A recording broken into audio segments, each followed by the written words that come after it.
Euskaltzaindiaren aldetik beti sinistu izan dugu lan partekatua, garrantzitsua dela euskalgintzaren barruan eta euskararen eta euskal kulturaren munduan aurrera egiteko. Eta euskara da batzen gaituena, herri egiten gaituena eta euskara bera da gure zeregina.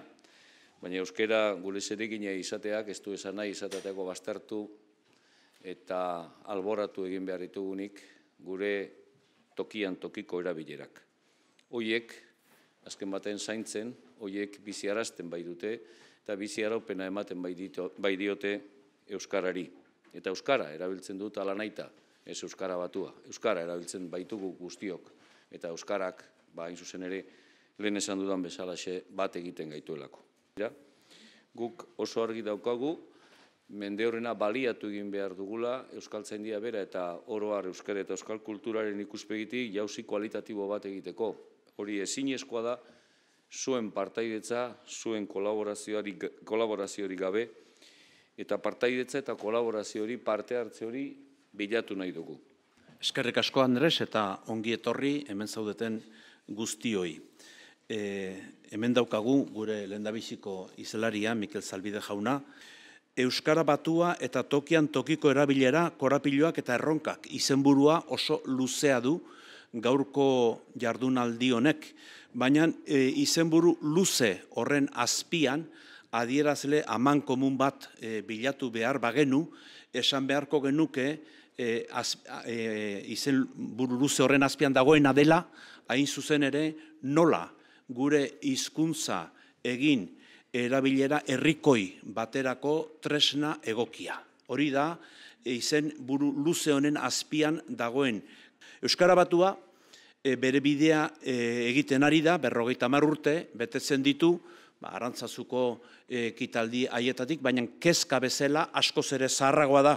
Eta arlo batzuetan, komunikabideetan, batez ere literaturan, erabilpen, irakaskuntzako erabilpenean, guzti horietan, bere tokia edo bere lekua egin du, baina zalantzarik gabe eguneroko bizimoduan, eguneroko erabilpenean badaude arlo hainbeste eta hainbeste nolabait esateko harremana, ez baldin bada talka egiten duena beste tokiko izkererekin, tokiko euskalkiekin. Eta aipatzeagatik bat edo beste, umorea egiteko erabiltzen den hizkuntza edo aurrekin harremana izateko erabiltzen den hizkuntza, galdetzen baldin badiozue tuterako ikastolan ezitako persona bati, atzo egin nionik aldera hori, nola hitz egiten duen bere umeekin, ia esaten dien, goazen apapa, edo alolo, eramango joango gara, edo olakoak, gauza hitzoiek ez dakizkite, euskaldun hoiek, baina gu bezain euskaldunak dira, eta hoiek ere ez ditugu ahaztu behar. Argi, martxo bukaeran, apiril hasieran, esan zitzaidan, hitzaldi emango nuen, baietz erantzun nuen, halako aukera parean tokatuta nola ez esan, eredu bateratu bat izatea ez dago kontraesanean hurbileko erregistro bat baliatzearekin, tokiko hizkera kontuan hartzen da eredu bateratua eratzeko orduan, bat eta bestea ez daude aurrez aurreko gatazkan bakoitzak bere eremua baitu. Gizon emakume arrunten eguneroko mintza jardun arruntean oinarritzen da nagusiki hiztun elkarte bizi ororen belaunez belauneko jarraipena eta horren bestez hizkuntzaren mintzairaren etorkizuna. Zer eginda tokiko euskara lantzeko? Ezer gutxi eginda korpus plangintza prototipikoaren codification aldetik, nahita ere zailda mintzaera bizi espontaneoaren alorrean ganorazko gauza hondirik egitea. Hor dago ordea, itanozko aditzaren egituratze saioa. Hori egina dago. Ondotxoz gehiago eginda aldiz, elaboration, teknikoek deitzen dioten fase hortan, bertsolaritzak eta irrati telebistetako hainbat saiok aparteko garrantzia izan du eta gero ere izan behar du alor horretan. tokiko euskeraren eguneroko aurrez aurreko hizkera molde, bizi, txinpart dun horren lanketa neurri batean hor erabakitzen da. Agian, irakasleek ere balukete hartarako aukera, baina haiek liburuari begirago daude normalean barrutik datorkien, erabat edo partez datorkien etorri zen horri baino. Txisteak erdaraz bakarrik egiten dituen Euskal Hiztun Elkartea gaitz larria jota dago. Eta gaitz hori ez da konpontzen urtean 500 doktore tesi Euskara doktorez aurkeztuz. Euskara batua erabiltzen den kontestutan, askotan, gatzpiperra kontuz erabiltzeko gaia da. Zuk, eta hoen estremo batera noa. Baina atzo Madrilgo Kongresuan entzun ditugun hitzaldia guztiak ez dira formaltasun maila berekoak, ez, baina jode tu la hostia que me dice este, holakorik ez dezu entzun. Eta ez dezu normalean entzungo. Zergatik, ez delako aizu. Konbentzionalki, hiztun elkarte batek, badakielako hitz egiteko modu batzuk nun diran propio, egoki, eta nun ez.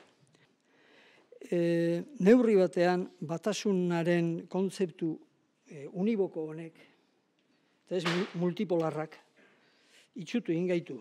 Badirudi hori ez dena horren kontrakoa dela. Eta ez da, pertsona gehienok begi bi, belarri bi, beso bi, hanka bi ditugu, eta horregatik ez gea begi bakar, belarri bakar, beso bakar edo hanka bakarrak baino okerragoak.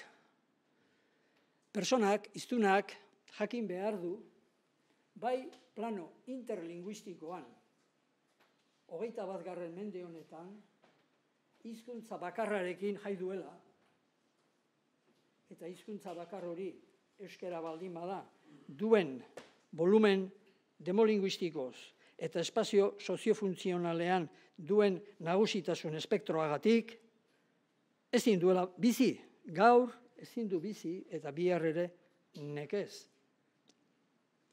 Pertsona hiztunaren aldaera sorta anizkoitza izatea gero eta beharrezkoago da.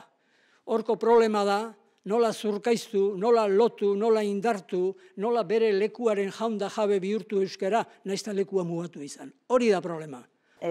Gazteizkeraren ezaugarri nagusiak aztertuko ditut, ikusten dut, hasia da, argazki gutxi daude, letraz josia dago dena, gaina, bueno, zer da Gazteizkera, hizkuntza aldakortasunaren barruan kokatu behar dugu hori, bai, aldakortasun bat, aldakuntzaren artean horietako bat da. Eta zer da, gazte gaizaldian lagunekin daudenean bateko egoeran erabiltzen duten hizkera. Azkenean, erregistro bat da, bai? Egoera desberdinekin loturiko aldaera. Erregistro mota bat da. Kontua da, batzuetan, igual erregistro hori gaztei leporatzen zaia agian erregistro hori toki guztietan erabiltzen dutela. Gure ustez, berezkotasuna du, alturatasuna du, eta aldaera oso interesgarria da, etorkizunari buruzko hipotesiak egin ditzakegulako. Bai, gazte aldaeraren ezaugarriak oso laster aldatzen dira, modan jartzen dira gauza batzuk, hartu eta utzi egiten dira, eta baina horietako ezaugarri batzuk heldu aroan gordeko dira. Bueno, gure ustez, jargoiak egotea hizkuntza orokorra berazteko arrazoia da, eta hizkuntza batek bizi nahi badu, jargoiak izan behar ditu, eta komunikatzeko aldaera hori efektiboa, egokia izan behar du. Gehienetan Gazteizkera hizkuntza estandarretik bereizi nahi du, eta normalean gazteek hiru aldearen kontra egiten dute, eskolaraua, estilo jasoa eta helduen kontra, helduen kulturaren kontra. Aldaera hori sortzean, gazteek daukaten helburua da hizkuntza estandarra aldatzen laguntzea, ez dute helburu hori, baizik eta beren bururako nortasun ikurra ezartzea baizik. Gazteizkera hori gero eta espazio komunikatibo gehiago hartzen ari da, sareetan, blogetan, eta gure WhatsAppetan. Gero ikusiko dugu, gazteen WhatsApp batzuk. Bai, ari da gertatzen dialect labeling, hau da homogeneizazio bat gertatzen da Mikelek esan duena, bai? Nolabait, hizkeren berdintzea, daukagun arazoa, jakintzaren eta erabileren arteko desfasea. Bai, aholku batzordeak ondorioztatu du, eta ikerketa soziolinguistiko gehienek hori diote, bai, desfase hori gertatzen ari da, eta erabileraren gabezi hori daukagu. Bestaldetik, alboko bi hizkuntza handiek itxuraldaketa honitz egiten dizkiote, bai, interferentziak, kalkoak eta orain ikusiko ditugunak. Bueno, Euskararen aholku batzordeak ondorioztatu du maila ez dela ona eta euskaldun gehienek adierazgarritasun arazoak dituztela. Bueno, gazteen euskarazko diskursoan ikusten dugu ahozko estilo unibertsalaren ezaugarriak agertzen direla. Bai, gazte hizkera guztietan agertzen dira ezaugarri batzuk. Bai, adibidez, esaldi eliptikoak, hori. Eta azkenean gazte hizkera ere ez da bakarra, oso fenomeno korapilotsua da. Ez da berdin mintzatzen Durangon, edo Arratian, edo Iruñean. Bat-batekotasuna, diskursoaren ekonomia, adierazkortasun handia, esaldi biribilak eta sendoak. Planifikazio falta. Mintzatu, pentsatzen duten bezala. Hizkuntza estereotipatua, birauak, sexu referentziak, bukaerako oharrak. Zer, bale, atentzioa deitzeko zemuz, aizuzu, etio, eta bar. Bueno, lexikoan anglizismoak nagusitzen dira, barra. Chateatu, pendrive, moment, oh my god, in your face askotan esaten dute orain, bai? Hemen jendeak ulertzen du, ez da? Dan bateko baten denen, en tu cara, in your face. O, hemen, ok, you are welcome, mertxiz, frantsesaren mailegu gutxi, baina batzuetan, bai, aurkitzen dira, hizkuntzak jolasten dute, casualidades de la life, eskermile, my friend, noan lotara, nagolakao, bai, gehiago kezkatzen nau la horrek bestia baino, bueno, nagolakao, ok, perfect, adibidez hau da, ikasle batek, ondau, tope-topera, ondago, on-off, ulertzen ez? Tope-topera, teknizismo pila bat privatizatu, etiketa hau, kontraseina konektau, desaktibatua.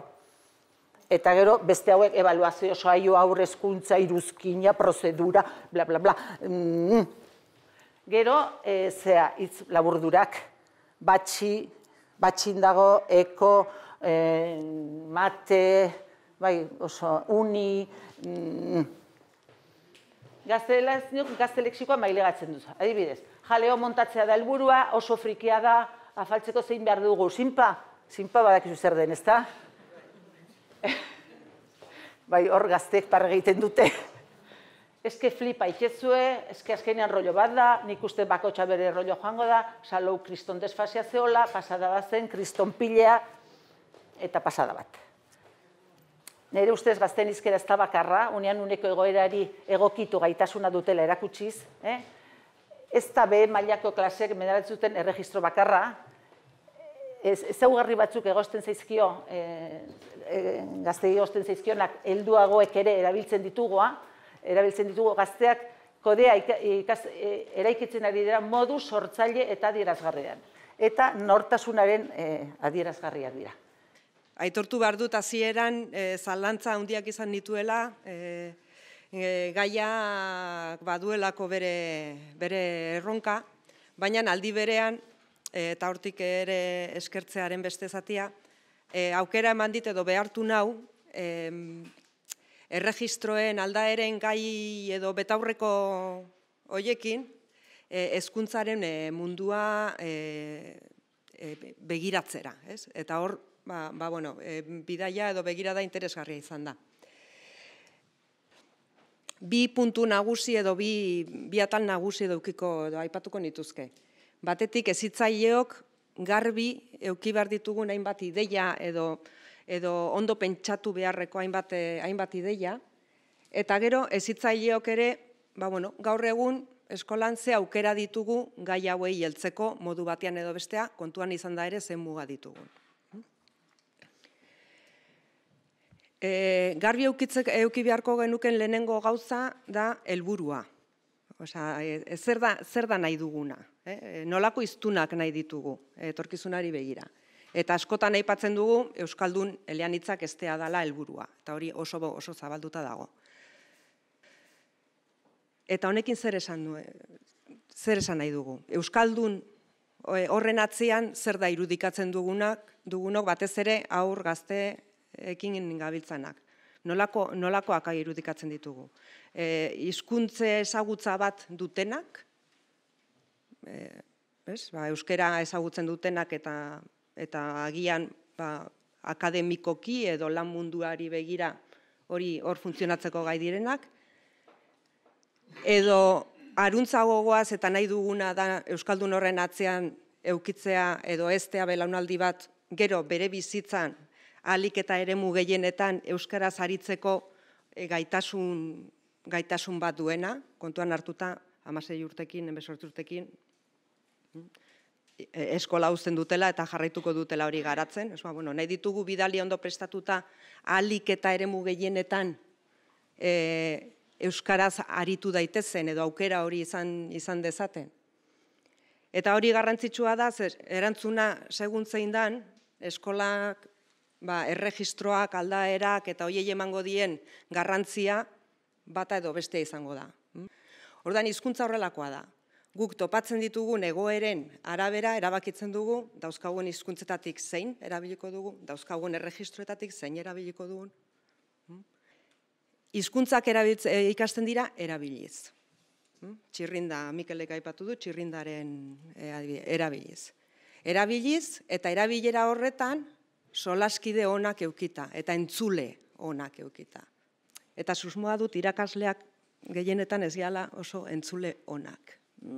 Ez dakit. Beste hemen lizentzia hartuko dut, beste ideia importante bada, gazte hizkerak eta hizkera gazteak gazteenak dira. Beraienak dira, hizkuntza hiztunena da. Guk, eta barkatuko diazue, baina hemen adina ikusita, gure garaian sortu genuen gure gazte hizkera gure hitz egiteko moduak, eta gaur egungoek sortuko dituzte beraienak. Eta beraiena da. Eta beste abisu bat. Ziur aski, ez zaigu gustatuko. Baina nori horrela izan da, zeneri etxean, zenbat aldiz esan diate, neri horrela ez hitz egin. Eskolan zer? Hori guztia pixkate hausnartuta gero, zer daukagu egiteko? 5? Bueno, bale. Hizkuntz proiektuak. Badaude eskoletan, eta eskoletan bada galdera bat egitekoa, ze erregistroen inguruan behintzat, ze toki dauka tokian tokiko hizkerak gure eskolan. Ze euki badauka. Eta beste bat, eta hau bai aipatu nahi dizuena da, momentu honetan hezkuntzan aldaketa fase bat dago. Eta asko hitz egiten da kompetentzien garapenaz, kompetentzia gora, oinarrizko kompetentziak, eta bat. Horrek ekarri beharko luke aldaketa metodologiko bat. Aldaketa metodologiko bat eta ekarri beharko luke metodologia aktiboago bat eta ekintzara bideratutakoa. Hau da, ikasleak kompetentziak edo kompetentziak izan daitezen egoera errealen aurrean jartzearena eta, gero, artikulan hobeto. Egoera errealen aurrean jartzeko beharra eta egoera horiek kudeatzen irakastea. Orduan, laburtzeko eta honekin utziko zaituztet, ustet eskolak badituela bere mugak, hori garbi dago, baina ustet oraindik ere baditugula aukerak eta metodologian eta didaktikan gertatzen ari dien aukera edo aurrerapen edo aldaketa horiek, aukera berriak, edate berriak irekitzen dituztela aldaerak eta erregistroak beste modu batera tratatzeko. Orduan, hizkuntza aldaketa nik uste dut ez diogula halako beldurrik zehatu behar. Orduan, hiztunak erabiltzen du adierazkortasuna, joku bat bezala, adierazkortasuna, baina ez da adierazkortasuna, batzuetan da ironia adierazteko, batzuetan errepikapena. Bai, señorío de Bertizen egon zen, en el señorío de Bertiz, bai, mila funtzio adierazten du horrekin, ez? Eta orduan, aldaeren artean bat hautatzen du. Momentu adierazten duena. hobekien datorkiona, zure WhatsAppetan ikusi dugun bezala, edredonin ari naiz egiten edo holakoak. Baina behar dugu salto hori, eta egoera horiek sortzen bade ditugu komunikazio egoera egokiak benetan gauzatuko direnak, eta ez kajoira doazenak.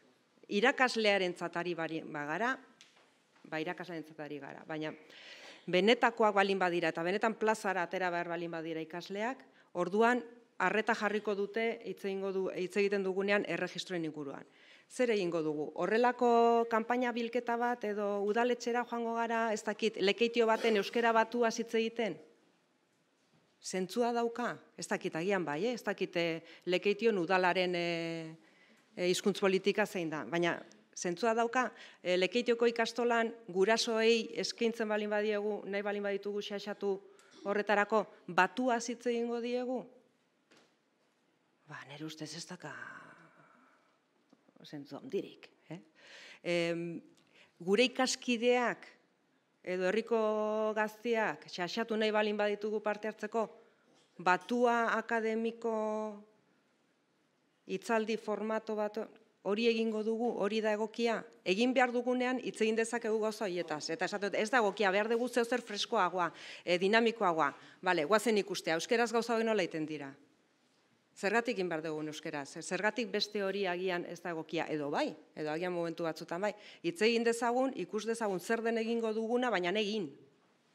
Eta eman espazioa beraiek gauzak egiteko, sorkuntzarako, eta lagundu behar dituzten baliabideak lortzen, eta gero beraiek aukeratuko dute eta erabiliko dutena. Baina nik uste ere salto hau izan daiteke garrantzitsua. Horixe da gure arazoa. Hau da, bi hizkuntza handi ondo-ondoan ditugula. Bi hizkuntza handi, hiztun handikoak eta ze handikoak, eta gure baliabide berberak dituztenak, eta horiek gurean txertatzen ari dira, nik uste dut, maila handitan, hori, fonetikan, esapidetan, eta bar. Nik ez dakit gaztek emandako ezer, bai, onartuko duten. Ni horrekin mesfidantza handia dut, eta ikusi dut Aibesa Siskok egindako alegin batzuk, esapideak ematea ardotan daudelean, erdi mozkor, gisa hortako, parrandan gaudenean, nik ez dakit, haiek sortu behar dituzte, eta sumoa dut gure gustokoak ez direla izanen, eta on nago tope-topera eta ez dakit zer, baina nik ez dakit paperetatik datorren ezerk sortuko duen argot bat. Baina batzutan, euskaraz ez dakiten hauek esaten dituzten gauzak, uste dut euskaldunok sinetsi egiten ditugula, eta benetan pentsatzen dugula inkomunikazioa sortu duela batuak komunikazioaren ordez. Eta nik gaurko orain saio honetako titulua edo izenburua horrela ulertu du neurri batean. Ekialdeko eta mendebaldeko begiradak, baina esan nahi ote duen ekialdean eta mendebaldean arazoak dituztela batuarekin, edo batuak ekialdekoekin eta mendebaldekoekin. Ez dakit hola ulertu beharrote den. Bestetik, lehen atzean, aurreko saioan, atzean baten batek esan du, iparraldea eta hegoaldean ez ote dagoen arrakala handiagorik, eta nire ustez bai, eta behar bada ez da batua euskalkia, behar bada gehiago da gure jarrera, nola pertzibitzen dugun eta zer sinesten dugun bestek esaten digutena, euskara batuak balio du honetarako edo ez du balio, euskalkia balio dute edo ez dute balio. Ez dakit hori den, benetan distantzia handia dagoen batzunta besten artean, edo erreferentzia, lehen esan duguna, iparraldekoen eta ipar Euskal Herriko eta ego Euskal Herrikoen artean, bizipenak, erreferentziak, kultura, oso diferentzia jasotzen ari ote garen, eta horrek ezote duen sortzen ipar eta ego, ipar Euskal Herri eta ego Euskal Herrien arteko arrakala hori. Nik uste horregak ere aipatua gazteen ahozkotasunaren ezaugarri nagusien artean, behar bada trompatzen naiz, aipatzen du eskeren erabilera eta oraiko gazteek eske erabiltzen dutena. Bueno, badut kontrako datu bat, eta behar bada aurkituko dute, baina behar da aurkituko dut. Bueno, eta ez pauta aurkitzen gero xeago, bale? Zeren, nik kontatu, bai, hemen. Hau da, 1777ko prediku bat. Prediku, bakigu, ahozkoa zela, orduan, ahozkotasuna bai badakigu alde dugula. Ez dakigu apeza gaztea den ala ez, horregatik berba arrazoi parte bat bauzu. Eta Jose Markotegik ala idazten zuen 18. mende hartan. Oso polita. Nien naiz predikaria, baina egiazki oratoria, ez, pulpitotik entzuten duzuela. Begira ezazie, mihize pintatu batean daudela soldado asko alde batetik eta bestetik gerra emateko. Ikusiko tuzie, zaldiak nahi dutela saltatu besteen kontra. Soldadoek harturik beren lantzak badirudite nahi tuztela batak besteak atrabesatu. Beste batzue daude, beren eskopeteki puntaria egiten ja deskargatzeko. Eta bihurtzen bazara handik urte batera edo nahi duzunean, eta begiretu mise ure, ikusiko dituzu postura hartan bertan eta ez dutela dauz egin. Ezke da pintura bat. Oraiko gaztei leporatzen diegun hainbeste gauza taula, ez hain gazte eta ez hain oraiko, nahi egiten zai segurazki dela bizikleta zarren bezala raka, belaunaldi bakotxan baliatzen ditugun salmodiak eta hola. Bueno, orduan, hizkera formalerako baditugu hainbeste arau, komendio, kaguendio, gainateko guztia, hor badugu, badakigu nora jo. Baina hizkera ez formalean ibiltzeko, zer daukagu? Bueno, nahi baldin badugu hizkera informala jorratu zen, bestela, kondenatuakote gaude bestela, manera beti xuxen, eta zorrotz, eta egoki, eta mintzatzera, ala ez. Ala egiten aldugu lardaskatu ere bai, hizkera. Niko mentzituan nago, marrazki bizionetan adibidez eta barretan, komikietan, euskara dugula langai ere bai, eta zergatik ez interbenitu. Beharra izatekotan, nik uste, interbenitu egin behar dugula hizkuntza. Modurik oberenean dialektotara jotzen dugu. Ze pasatzen da? Amurizak erraten zuen bezala, batzutan ez da euskalkia, ja, sukalkia zari garela. Osa, batzutan, behar bada hemen funtzionatzen duena, behar bada hemen ja ez du funtzionatzen. Eta zer erranik ez ja hemen. Nik sinesten dut eta proposatzen dizuet, euskaltzandikoei, beharko lizatekela, bai, norbaitek aipatu du autoritatea. Autoritatea da autorizatzen duena, ez debekatzen duena. Etimologikoki autoritatea da autorizatzen duena. Pensatzen dugu dela, ez debekatzen duena, zuzentzen duena, ez autorizatu. Eta hor, beharko lizatekela, holako zirko txiki bat, eta hemen kreatzaile batzuk. Kreatzaile batzuk, gauta egun, lanean, gure adierazkortasunean ditugun utzuneak, betetzeko. Bai, adibidez, kasuak niri asko gustatzen zait, aipatu dut, klasikoa, baina klasiko ez oso ortodoxoak gustatzen zaizkit. Lizarraga Elkanokoa, badakizue, euskaraz gehien idatzi duen fenomenoa. Sermonario partikularra egin zuen, Iruña herrian ja espainola oso sartua zoen garaian. Horren hartute, oso euskara mordoiloa duela, oso, bai, baina gloriosoa, izugarri ona. Eta horren berak erraten du adibidez gauza niri asko gustatzen zaidana, 1700etan, gutxi gora bera, nola hizkuntza bai bizi berritzen dela, ez? Orai erraten da ordiagatik mozkorturik. Ta guzia heldu da ongi, ezi nola burua kentzea arbola bati deitzen baita mozkortzea, ala ordia da mozkor bururi gabe. Hai da, badugu data bat, nun badakigu parte honetan ordia orain existitzen da, praktikatzen duzu gainera, eta hemen gehioia mozkortu unibertsalizatu egin da, eta hor badakigu, hor badakigu, beraz, noiz sartu den metafora visual berri bat, Euskal Herrian, sinpleki, lokuzio zerrenda bat antolatu genuen, lokuzio proposamen, ez katixima gisa jendeak hartzezan guk markatzen duguna, ez, ikusteko nornaik egiten alduela, bere eskualdearen, bere lagunartearen eta umorearen araberakoa. Tan egin genuen, lehenbiziko zerrendan ziren asmatuak. Erran bezala, eskubide erabatekoa daukagu asmatzeko. Garai batean asmatuko ziren kanpaia jotzearena. Kanpaia jotzea zertzen oso irudik potentea zen, pentsa ezazu, abadea kanpaia jotzen garai batean. Nola jotzen zen? Hori, kanpaia jotzea lehitzen dugu, eta forma superfosildu, indargabe, normal. Baina, institutuetan bildu genuen zerrenda oso polita, bueno, metafora bisualak. Orain ez du denborarik irakurtzeko, baina oso potenteak eta berdin azkarrak. Bueno, bigarrena zen entzunak, hauek ziren euskalkietatik, dialektoetatik hartuak, eta, hau ze ona. Orduan, ematen genuen pixkat batua alderako aditza baldin bazen, edo edo dena dela, pum, eta batuara pasatu.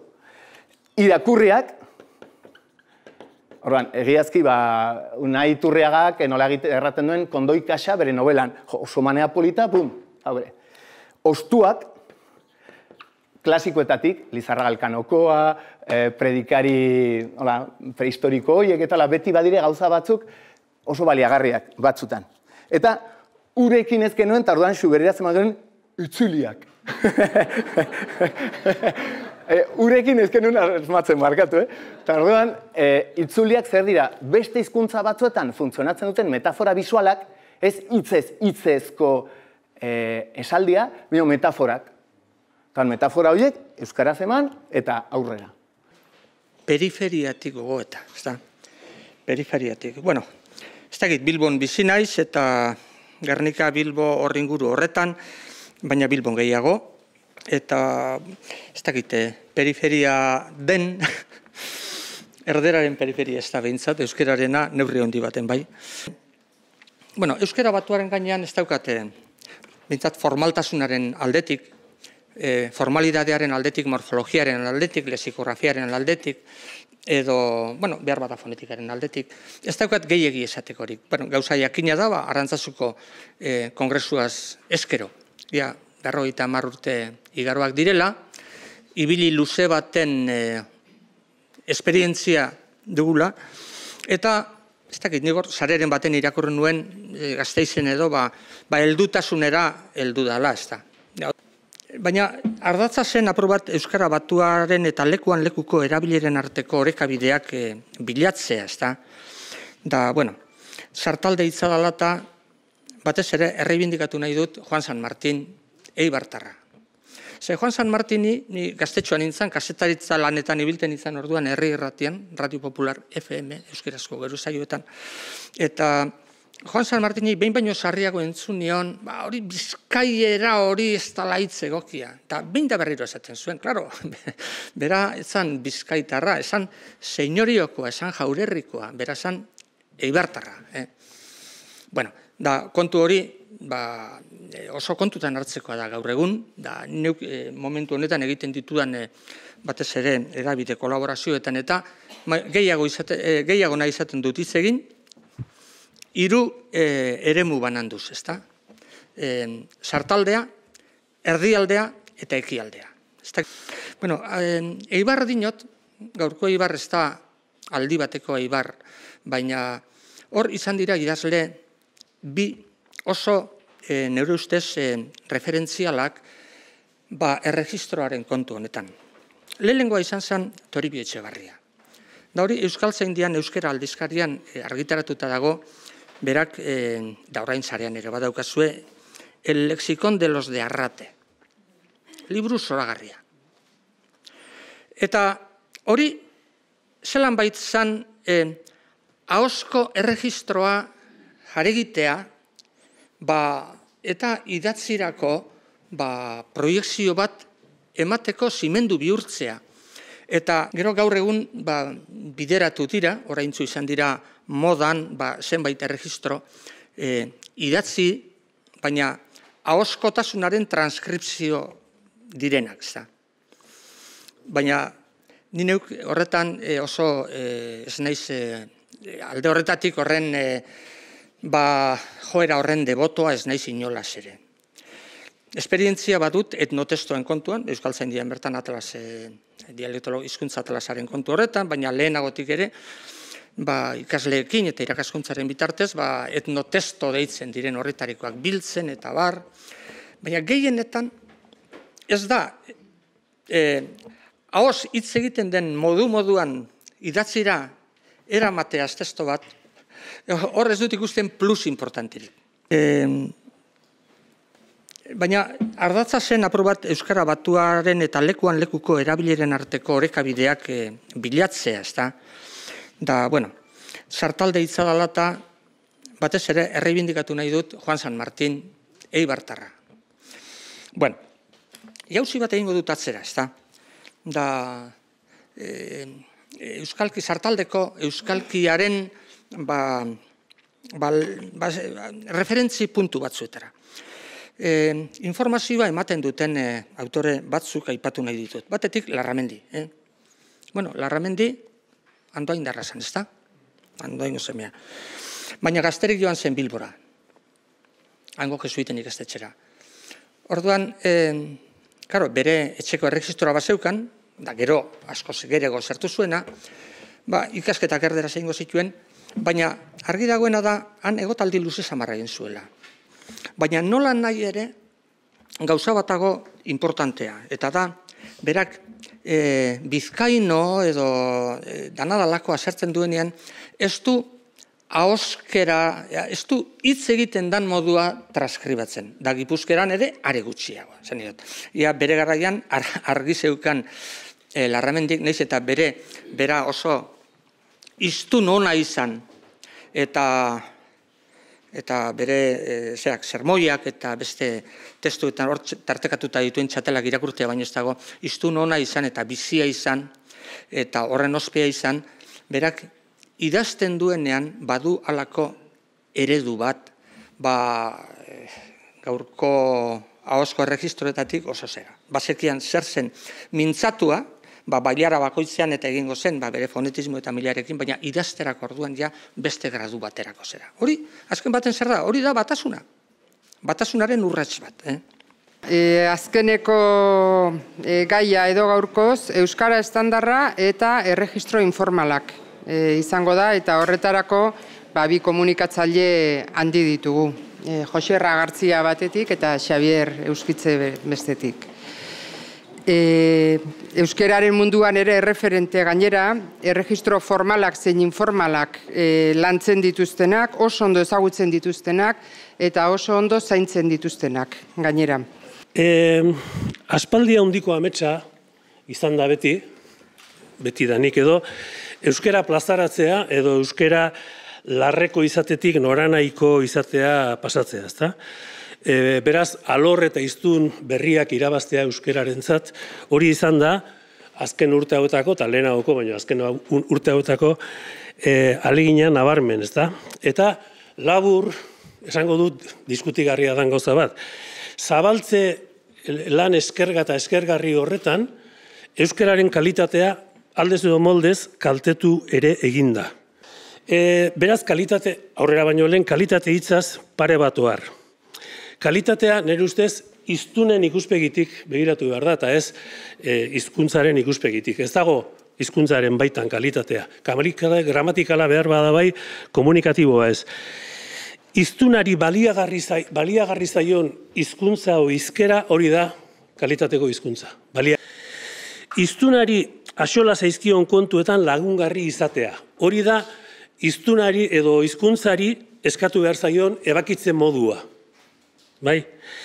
Eta ez euskarari bakarri. Eta zertan, zer dira hiztunaren axolako gauzak?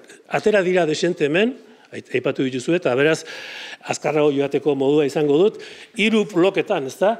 Inor txunditu, hau da, bestengan eragiteko, balio behar dio, besteak txunditu, konsolatu eta abar, baita ere norbera, nor eta bera izateko, hemen uste dute Horreagak esan duena nortasun ikur moduan erabiltzen du hiztunak, eta hori da exactamente, eta bero baita ere solaskidearekiko edo giza talde jakin batekiko atxikimendua edo parte izatea esateko, ezta? Kontu hietako baliodun euskera da euskera ona. Eta puntu. Gehienak beste arrazoia gora bera, zergatik gertatzen ari da, geroz da jende gehiago euskeraz jakin eta ez hitz egitea, funtsean hiztuna tontoa ez dalako. Eta eman dioguna hizkorak ez badu ebakitzen, kontuan hartu behar dugu, hemen euskal hiztun elebakarrik ez daola. zu bali dauzkazu aizkora asko maite duzun bat, baino ebakitzen ez duzuna, eta beste bat aizkora gorrotu duzuna, baino ebakitzen duna, ebakit beharra daukazunean, ebakitzen duen hortara joko duzu zure premiak asetzeko. Batetik, batu idatzi informal bat ere beharko dugu, bestela seriak, telebistan eta komediak nola ingo ditugu, esaterako. Eta bestetik, tokian tokiko erregistroa, ezin utziko dugu bada, erregistro informaletarako bakarrik kondenatuta. Tokian tokiko izkeran ere izan beharko lukete formaltasun eta informaltasun graduak nire ustez. Gakoa nire ustez, ahozko idatzizko eta hori baino gehiago da, egoki edo ez egoki. Iztunaren aldian aldiko xedeak lortzeko munduan jardutea, hori da, ahoz zein idatziz, kalitatez aritzea. Oro har, erregistro falta nabarmena dago, nire ustez, batu estandarrak ez du mordoilo aspergarria zertan izanik, egia da, baina hori egia balima da baita da, gehienetan ala da. Orduan, gauza gauden bezala, niretzako ere, importantena da, batuaren baitan, erregistro informalak lantzea. Hau da, batuan, ari gehala ere ez izatea beti batu joazoera bateko hortan, horren barruan. Bueno, ezinbesteko lana da. Badaude batua informaltzeko modu egokiak eta badaude modu ez egokiak. Por cierto, nik hemen Euskaltzaindia entzat baneukake ahozkoa arautzen hasten danean, Itanoren arauzkoak malgutzeko garaia otedan, adibidez galderetan, ez noski menpekotan, galderetan eta esklamazioetan utzi guzue, mesedez, bestela ez gea bizi. Vale? Bueno, tradizioa gurtu, hemen, gaurko gure komunikazio arazo askoren soluzioa tradizioan dago, baina soluzio hori bilatzeko tradizioan murgildu behar da, eta gero tradizioa gurtu ez. Maite, nahi bezu bai, baina gurtu ez, egurtu behar da. Zer da egurtu? Hartu, ezagutu eta gure premietara egokitu. Eta harrituko zinateke zenbat kauza konpontzen den. Bueno, hitz elkarteak. Lehen ikusi dugu Euskadi Gazteako pitxabra bat horiek erabiliz. A ber, utziko diogu gaztelerari hitz elkartetan ere aurre hartzen guri? Ze deskalabro da hau. Euskera askozaz ere malguago da eta eraginkorrago da, salbu aditzez hasten diren pagafantazta horietan. Baina, bueno, hori bakarri daukate, hobea. Orduan, zakilzoli, pitilingorri, zakilabil, aluzalu. Hauek, Euskadi Gazteako esatariek giro pertinente hortan, behin da berez esango balituzte, kiketa biok egin genduen, froa inzan, eta handik aste betera, entzulek, azten ziren, ordezkatzen pitolisto eta pitxabraba hauekin. Jakina, zakilzoli eta pitilingorri hasieran, baina erabili behar dira. Bueno, eta horregatik, euskeraren kontu hauek, konpontzekotan, konponduko dira ik bultzago hortikan, eta nik bultzago hemendikan. Euskaltzaindiak bakarrik ez dingo, noski. Asiskok bakarrik are gutxiago, eta beste gutxiago. Bueno, pues hori izan gutxi gora bera esan nahi nuna, hezkuntza sisteman ere, uste dut paradigmetatik eta gauzaitatik ja komunikazio ikuspegira. Segurazko hori baino lehenago irakasleak eurak hortan trebatuta. Eta gero, hartzea handiaren esaldi famosoa tergibersatuta jarri dut, hizkuntza batek ez badio hobeto bizitzeko balio, hiztunak batera esango dizkio kaixo eta adio.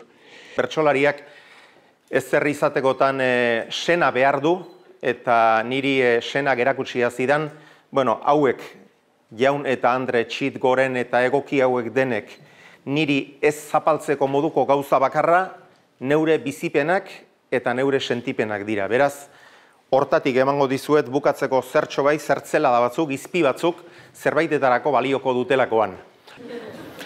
Euskara batua, Euskara trabatua, izenburua jarri diot nire berbalditxo honi, neuk ere irudipen horixe baitaukat, Euskara batuarekin erabat trabatuta eta korapilatuta ote gabiltzan. Euskara batua, non, noiz eta zertarako. Behin esan zidan Euskara ikasle batek, ni Euskara batuarekin identifikatzen nauela. Eta nik Euskara batuan ez du sekula hitz egiten. baina sekula ez. Lanean, gaur zuekin Euskara Batuan ari naiz, telebistaz ari behar dudanean Euskara Batua erabiltzen dut noski, 7 Euskal Herrietarako ari naizelako, iruditzen zait, gaur egun Euskarak izan duen galerarik handiena eremu ideologiko jakin baten galera dela, eta Batuaren aldeko apustu garbia egin zuen eremu ideologiko hori orain erabat oztuta da bilela horretan, eta nik hori oso argi daukat, eta ez dut zalantzarik ala egin behar dudala telebistan, ez dut zalantzarik irratiko kolaborazioetan Euskara Batua erabili behar dudala, edo asteroko zutabean ere Euskara Batua erabili behar dudala. Baina hortik aurrera, baldin eta horretara eramaten nauen Euskaldun berriren bat espaldin bada, nik sekula ez dut Euskara Baturik erabiltzen. Nik beti Euskalki erabiltzen dut. Baina jakina, galdera hauei nola erantzun oso argi izan beharra dagoela iruditzen zait, erabilera logikoa eta zentzuzkoa izan dadin. Non, noiz eta zertarako. Eta azkenengo txapelketa nagusian esate beterako ikusi genuen, lehendabiziko aldiz, txapelketa nagusi baten historia luzean, lehendabiziko aldiz egin zen saio bat, kanporaketa bat, Siberuan, Maulen, eta Bizkaiko bertsolari batek bizkaieraz kantatu zuen. Eta ni erabat tristetu eta atsekabetu ninduen horrek, eta uste dut horixe dela, hain justu ere, eskatzen zaigun komunikatibotasunaren kontrako jarrera. Nik ez dakit horren atzean hausnarketarik badagoen, ez dagoen, gogoeta baten ondorioz iritsi den horretara bertsolari hori, baina nire ustez behintzat oso erabaki okerra da. Eta Estatu Batuetako beste herri batean, Buffalo, Wyomingen gertatutako kontu bat etorri zitzaidan gogora. Han bertsolari batek kantatu zuen, bi bertsolari kantatu zuten, eta haietako batik gizon bat joan zitzaion, bertan bizi zena, Baxenafarroan sortua, eta esan zion bertsosaioaren bukaeran. Izigarri polita zen, biziki polita zen, biziki maitetut zuen bertsoak, domaia ez konprenitzea. Izugarri polita zen, pena ez konprenitzea. Konpreniarazten espaldi madugu zertarako balio du. Eta horrelako ahuldadea eta pobretzea sumatzen dut geure baitan, horreko oso kezkatuta nauka. Aurreko batean, solasaldi batean entzun nuen, Euskara Batuak, akademi batek sortutako Euskara batek, ezin duela pretenditu herritik sortutako euskara bezain bizia eta komunikatiboa izatea. Eta, nik hausnarketa hori onartzen dut. Onartzen dut. Norbaitek bere euskalkian bezain fresko eta grazioso eta aske eta jori ez sentitzea bere burua. Hori ulertzen dut eta onartzen dut. Baina solasaldi hartan bertan entzun nituen ondoko hauek ere. Horrek jodio itezik. Horrek ez alau ponitzen. Eso no te pone. Beste bat ere etorri zitzaidan burura. Behin bertsolari batek, bertsolari gazte batek, bertso batean, 8 txikian esan zuen, zu, mesedez ez zaitez nerekin gelditu. Eta nik Jose Agirre neukan ondoan, eta Jose Agirre gorandak esan zidan, aldein indio azkenak. Eta neuk ere ez nuen lehenbizikoan harrapatu eta gerora konturatu nintzen, tio, no te quedes conmigo, esan nahi zuela. Ez adarrik jo, otoi, zeren, ez dago ulertzerik euskararen ekialdean, erdaratik abiatuta ulertu behar da, ahaleraren ezina ere benetan aipagarria da. Ahalera erabat ezabatu zaigu. Orain, hau inaldet galdetzen dute. Ez egin dezaket. Ahaleraren formarik sinpleenak ere ezagutu zaizkigu. Ezabatu zaizkigu. Joan al ninteke, inork ez du esaten. Egin al liteke ere, inork ez du esaten. Hau inalda. Komunera joan ninteke, inork ez du esaten. Eraba pobretu zaigu. Eta horiek nondik berraberastu daitezke, alegia, galdu dugun ondare hori nonbaitetik berreskuratzekotan nondik beharko luke. Beti esaten dugu Euskara Batuak euskalkietatik aberastu behar duela.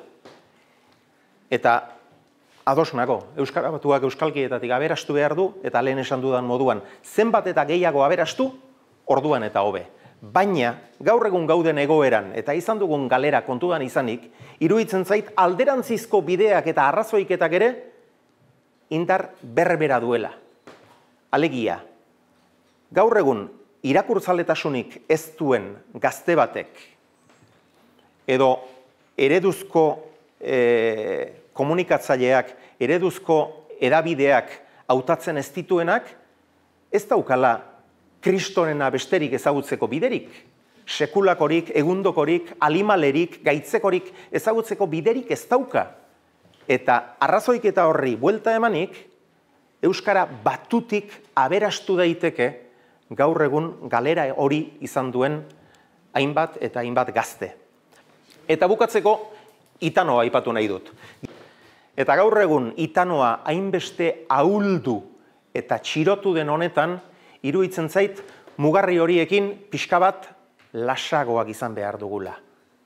Ez zain zorrotzak eta zurrunak. Eta ika, toka, zein noka, ondo hitz egiten dutenei, ondo hitz egiten duten gutxi horiei, eman behartzaiela, orain arte eman zaiena baino, askatasun eta zabaltasun pixka bat gehiago, pixka bat bederen. Ez dut esaten, gaur egun albistegia toka edo noka aurkeztu behar dutenik, ez noski. Baina orain arte egon direna baino, pixka bat zabalxeago, sakabanatuxeago egon beharko luketela ikako erabileraren mugarriek.